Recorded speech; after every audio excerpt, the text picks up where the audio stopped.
फक्त झोपून राहून काही साध्य होत असतं तर सिकंदरला पण 2 हात जमीनच भास झाली असती. कोणतीही सुरुवात कायम लहानच असते. हळूहळू मेहनतोतून त्या कामाला खूप मोठं बनवावं लागतं. अंतिम लक्ष्य तर साला कधीपासून रुसून बसलंय. गुडघ्यावर बसून त्याला मनवावं लागतं.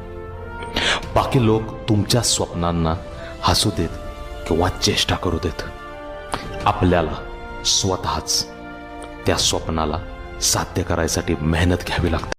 फक्त झोपून राहून काही साध्य होत असतं तर सिकंदरला पण 2 हात जमीनच भास झाली असती.